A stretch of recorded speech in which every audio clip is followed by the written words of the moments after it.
If summer has ever left you feeling torn between being the fun mom and the productive mom, trust me, you are not alone. Now, instead of bouncing between guilt and stress all summer long, what if you had a system that gave you permission for both fun and productivity? In today's episode, I'm going to be sharing my favorite summer planning trick that I call A days and B days and exactly how they can support you all summer long.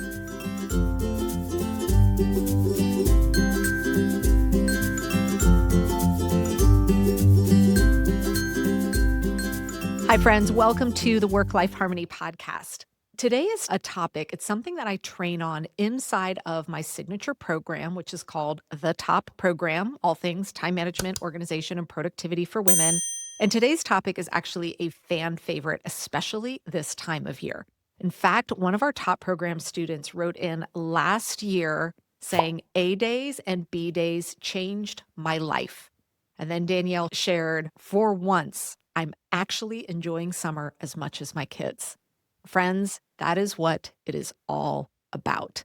So let me set the stage here. Let me know if this sounds familiar to you, right? You've been working through the school year, you see that summer break lingering, and you're so excited for it because you're ready for some relaxation, right? You're ready to not have that morning stress of getting everybody out the door.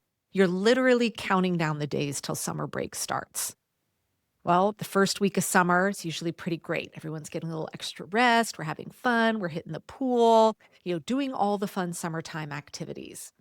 But then as week 2 and week 3 hit, usually I start to see 3 of these things happen. 3 feelings start happening. First, we start feeling guilty. We start feeling guilty of like, am I doing enough as a mom, right? Because we don't just get to go on summer break. We still have to keep things going, whether you're a business owner, whether you're managing everything going on at home, right? You still have things for yourself, whether you're working outside of the home. So we start to feel guilty, like we're not doing enough as a mom. Then we start to get frustrated because we're like, man, I can't figure out how to get the stuff done that I want to get done. And then the resentment usually starts to set in a little bit. Like, well, where's my summer break? I feel like all I'm doing is try and do fun things for my family. And then, I'm fitting in all the stuff for me on the side and I'm exhausted, right? And that happens. And so then usually rounding out about week 3 of summer break, we start counting down until the school year is back in because we're like, it feels impossible. I'm really struggling to figure out how can I enjoy summer but still stay productive. And I know I went through this for years, counting down the days till summer. By the end of week 3 or 4 of summer, I already found myself counting down the days until the school year started to get structure and routine and certainty back into my life again. So I knew I needed to figure this out, right? There had to be a way where I could enjoy summer as much as my child does, but that everything doesn't have to come to a screeching halt, right? Meaning for me, my business doesn't just go on the back burner and nothing happens. I ended up creating what I call my A day, B day approach. And that's exactly what I'm going to be covering and breaking down for you here today. Now, I'm going to be using this example of A days, B days, and then actually C days, because there's a little nuance I want to share here. I've had women go through the program who are like, you know what? I had A, B, C, and D days. All right. So you get to customize this in a way that works for you and your realities. All right. So let me explain what this A day, B day concept is. So an A day is a day that I consider a family forward day, meaning this is really an opportunity for all of us to enjoy summer activities. We can be spontaneous. I'm not saying we have to decide weeks ahead what we're doing on an A day, but when I say today's an A day to our family, they know that means like pretty much the bulk of the day is for us to go enjoy summer activities guilt-free, and I get to be fully present enjoying them. All right.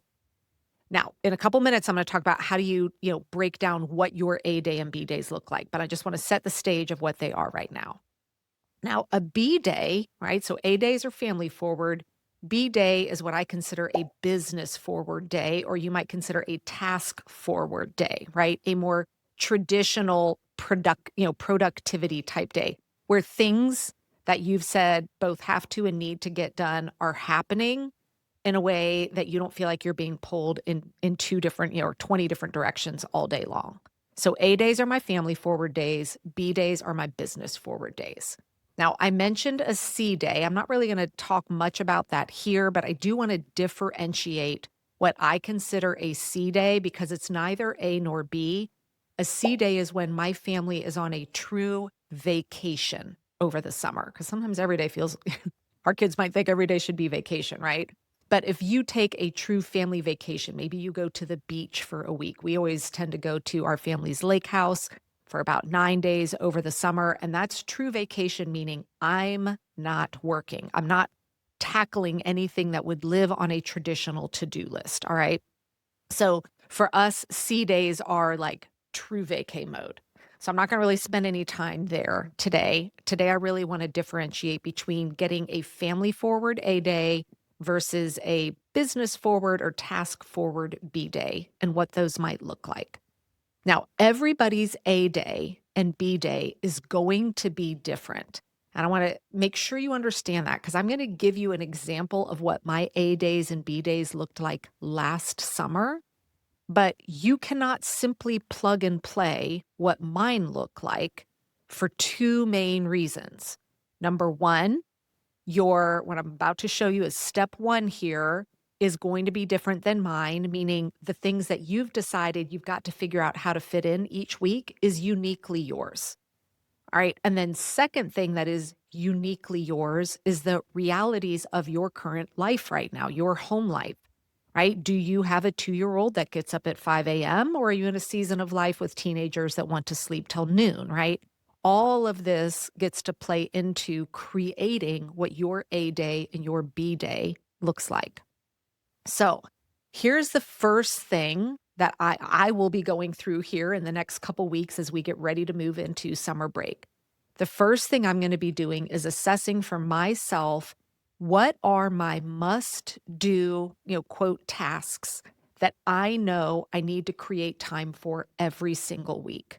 All right. And that's going to be both personally and for the business, right? So I don't just go off the grid all summer long here with the pink bee. Things are happening, things are running. But we prepare for this. I lighten my load in the summer, but there are still things that I need to do every single week to, as the CEO of the Pink Bee. For example, you're listening to this podcast, right? We don't stop podcast episodes over the summer. They continue to publish out. So what you will need to do for yourself is really take some creative time and space to jot down, okay, what are all the things, even during the summer months, that I know I want to or need to get done every week. And the next part of this is how long do those take?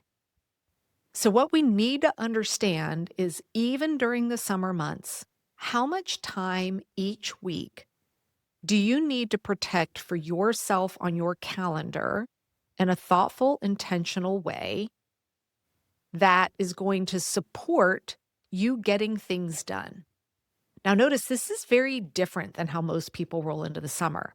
Most people roll into the summer kind of with this, oh, it's summer, it's great. I'll have all this free time. I'll get up early, I'll do some work in the morning, I'll have time in the afternoon, or I'll bring my computer to the pool and I can work while the kids are swimming, right? It's just kind of this vision out there of how we're just going to magically get all of our stuff done in the nooks and crannies and as we have a slow day, or I'll just plan to do that on a morning the kids are sleeping in, right? There's no intentionality there.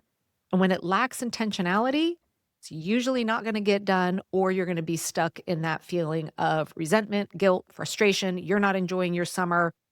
Nothing is happening in a very calm, relaxed manner. All right. So once you've really thought about what are your must-do tasks each week and how long did they take? All right. And when I went back and looked at what I did last summer.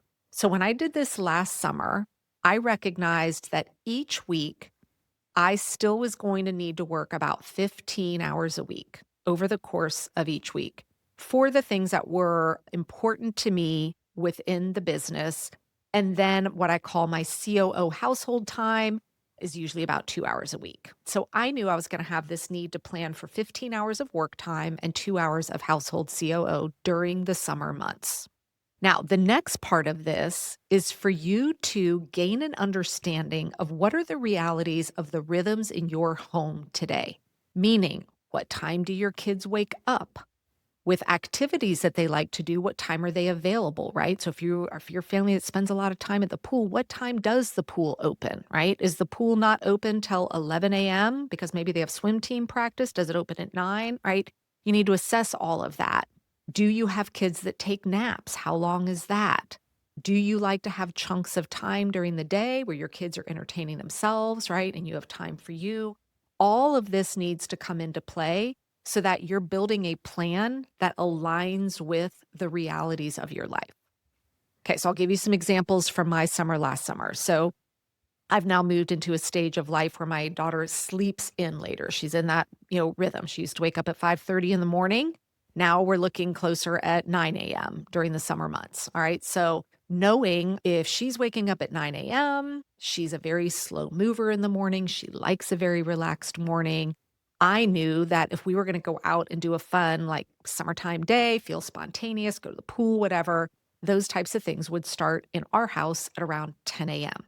All right. This is what I know works for our family. I also know during the summer months, we still love to eat dinner as a family. We usually eat outside a lot in the summer and we eat a little bit later. So kind of like, yeah, we kind of, home by 5-ish to be putzing around in the kitchen, all that kind of stuff. So I know the realities of our weekday summer rhythms are kind of available for summer fun from 10 to 5. Okay. Now yours is going to look different than mine, right? Maybe yours is going to be, I have kids that wake up really early and we like to do stuff in the morning, but then we have a really quiet midday, like post lunch, everyone chills for a couple hours. So again, figure you're going to need to discover this for yourself. Now, once you know, all right, here's the amount of time I need. So again, last summer, I'm going to work with the 15 hours I knew I needed for work.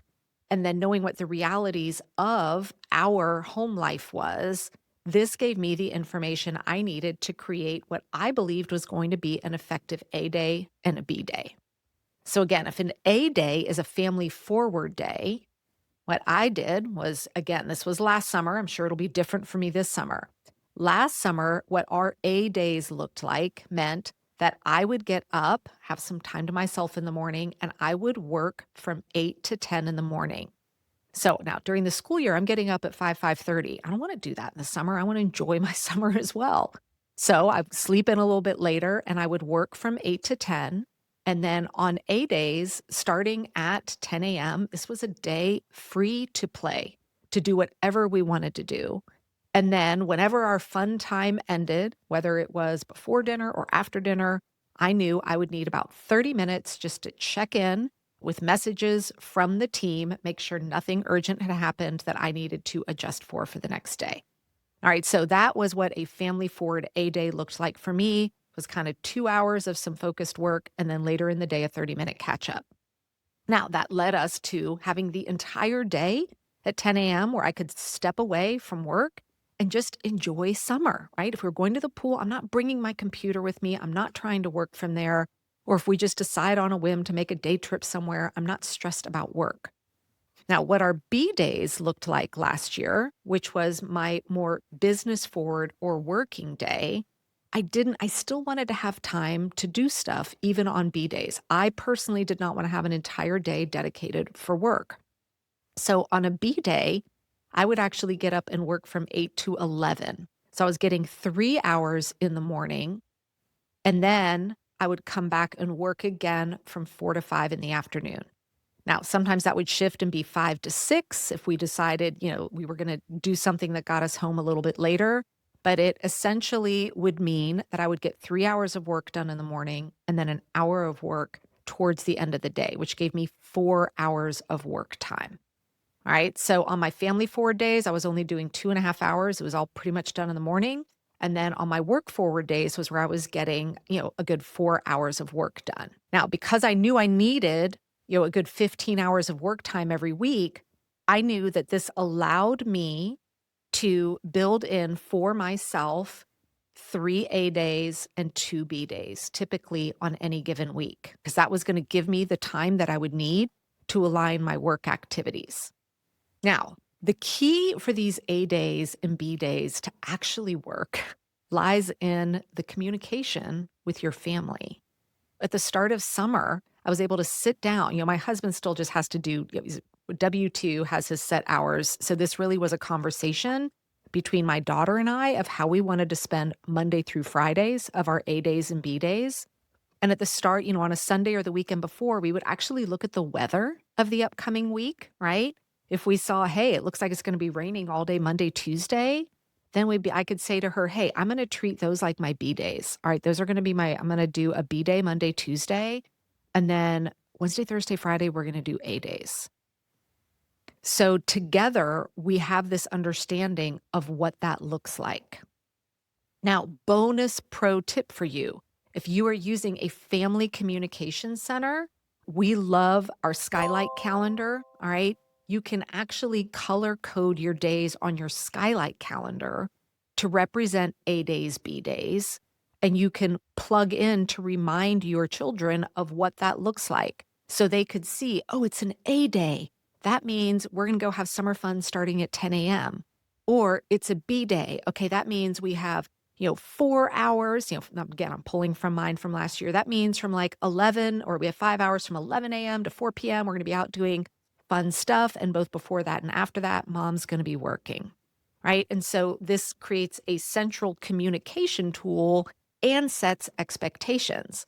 Now, this also means that when I'm not working over the summer time, whether it's my non-working hours on a B day or if, it's pretty much the whole day on an A day, I'm not stressing out going, when is that stuff going to get done?